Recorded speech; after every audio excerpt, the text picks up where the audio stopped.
I never believed in love at first sight, not until I met my dossier.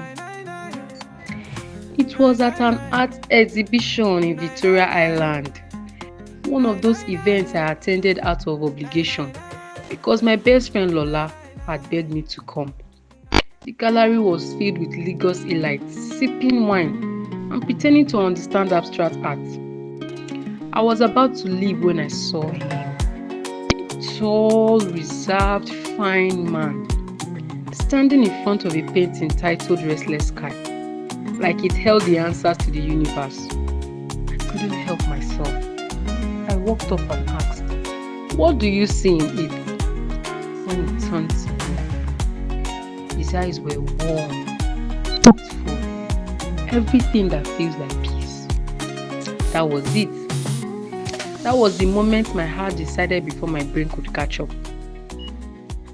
Dozie wasn't like the other Lagos men, the ones who talk too much about their cars, their connections, their wealth and whatever. He listened. He remembered the little things. How I took my tea, extra sugar, no milk. How I hated loud noises. And how I always cried during the wedding party, no matter how many times I watched it. 2 years later, on Takwa Bay at sunset, he got down on one knee with a single rose and a cooler of jollof rice because he knew food was the way to my heart, and a poem he had written both in Yoruba and Igbo. I cried before he even opened the ring box. Of course, I said yes. Little did I know, the real adventure was just beginning. If anyone tells you planning a wedding is easy, they are lying.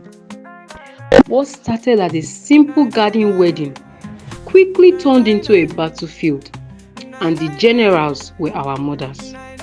My mother, Mama, is a prayer warrior, a woman who believes in spiritual warfare as much as she believes in greeting. She wanted the wedding in her church in Surulere, complete with a deliverance session, then the night before to cast away any evil spirits hovering over the marriage. Dozier's mother, Mommy Onwuka, is a different kind of warrior, one who fights with designer handbags and social media clout. The first time she heard Mama's plan, she nearly choked on her champagne. A church in Surulere for my only son's wedding? Duni, my dear, we are booking the Eco Hotel Grand Ballroom. Anything less is unacceptable. And so the war began.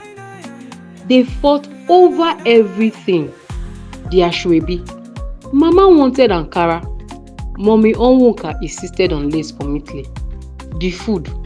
Mama demanded amala and ewedu. Mommy Onwuka threatened to fly in a chair from Dubai.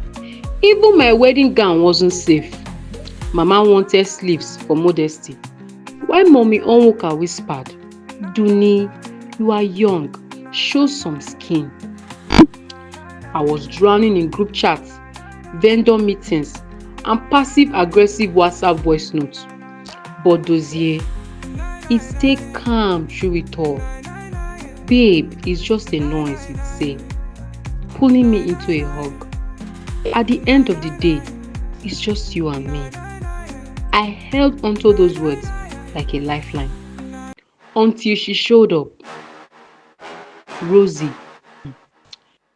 Dozie had mentioned her before. An ex from